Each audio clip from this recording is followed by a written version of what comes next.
Hello everybody and welcome back. My name's Kate from JKK World Travels, and today we're going to take you on a tour of Rhodes with our top recommendations.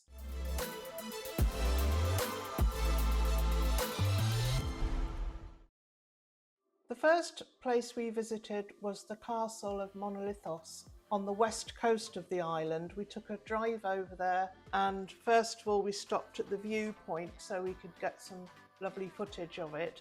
And then we went on to the castle where, deceivingly, it looks like you need to be a hiker and get some crampons or something, but you don't. A good pair of trainers will see you fine. There are some steps and they can be quite slippery because they've been worn away, but it was stunning. The view from up there along the coastline, as you can see here, is just amazing. The small chapel there is still in use, so you can pop in there if you want to light candles, etc.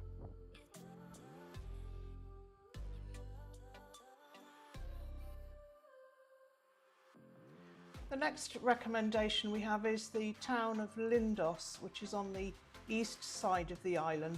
You probably will find this in other top 10, top 5 videos, and for good reason. It has a cliff top acropolis that you could walk up to and get tickets to go in and have a look around if you wished. The gates to the city are from the 4th century, and there are reliefs in the church from about 280 BC.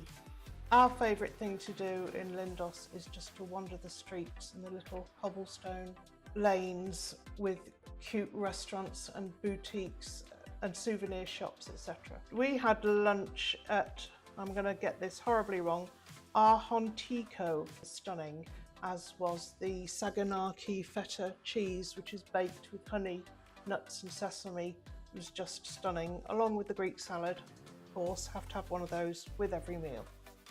So here's a view of Lindos on Google Maps. You can see it's conveniently placed on a main road. Well done, the Greeks.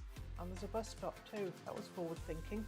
We parked by that bus stop here, where you can easily just walk down into the town, or indeed down to this beach, St. Paul's Beach. That looked absolutely amazing. I think they do some water sports down there too. So if you don't have a car and are able to peel yourself away from your lie-low, then I do recommend whizzing down here on a bus. Moving down to the south of the island now, the very tip of the island, there's a beach and a lighthouse at Prasonisi. There are a couple of small hotels, a tavern, a restaurant, facilities, a huge car parking which is free, and the most glorious sandy beach. Yes, it's windy, but there we are. It's just wonderful for water sports. There's a surf shop there where you can hire equipment and ride the waves.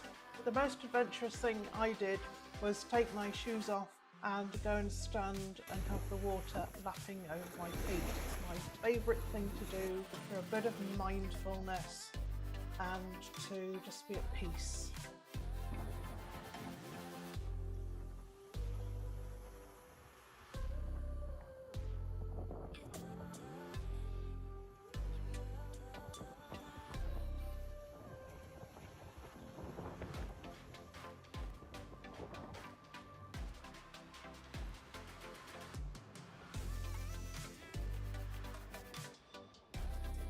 And so now up to Rhodes Old Town, the very north of the country. Parking was quite easy. You can see where we parked here.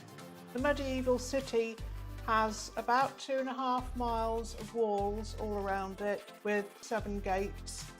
It really was quite a pleasure to roam the cobbled streets and imagine all those centuries ago.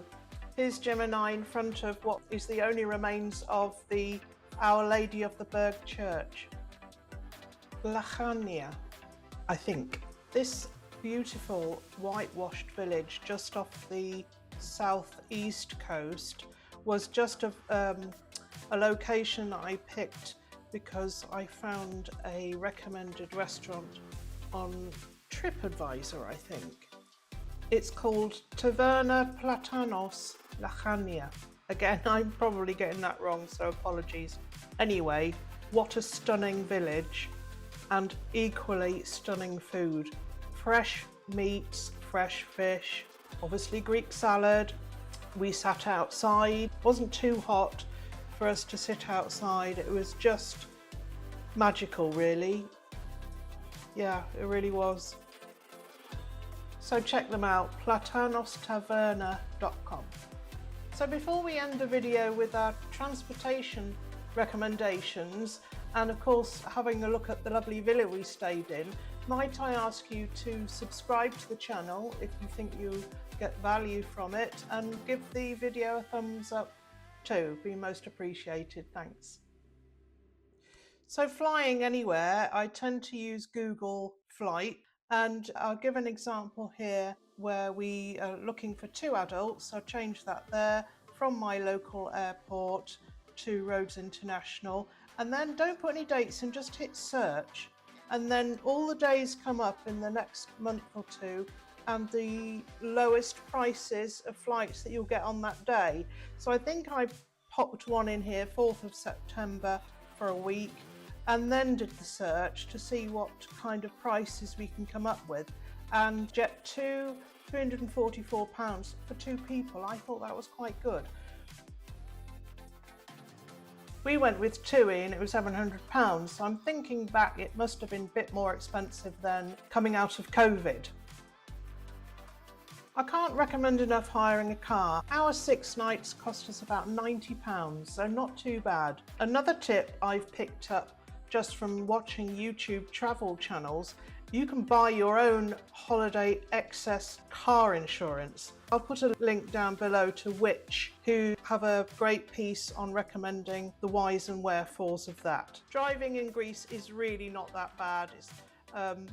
There are some windy roads, admittedly, but we love that. It's part of the fun, and it's just great to get out and explore a different country.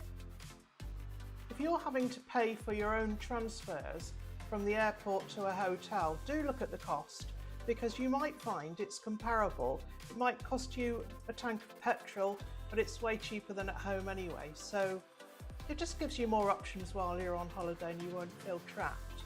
Here we are at our final segment of today's video, looking back at Rhodes. I wanted to share with you the villa that we stayed in because it really was stunning. We stayed in a village called Janardi, which you can see there is starred on the east coast, south of Lindos. Here's the screenshot from booking.com, which is how I booked it.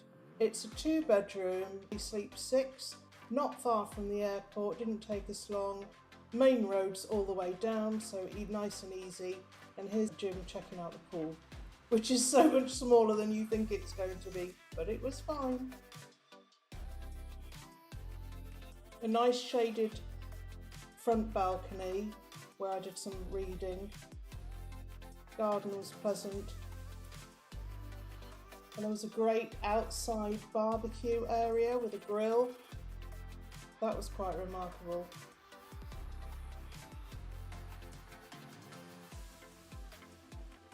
These are some poor quality screenshots from the website. I just wanted to show you indoors. I didn't take too many. Plenty of food on offer and wine. There you go, bedroom straight out to the pool. And there was a rooftop terrace as well where you can see how close we are to the sea.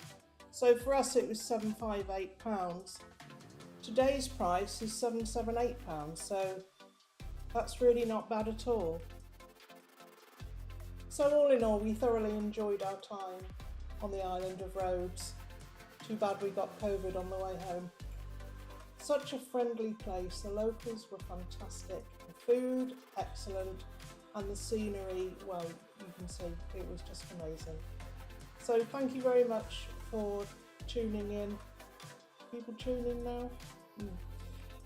Thanks for watching, and I'll see you next time. I'll put 2 of the previous videos I've made up here so you can have a look at those before my next upload.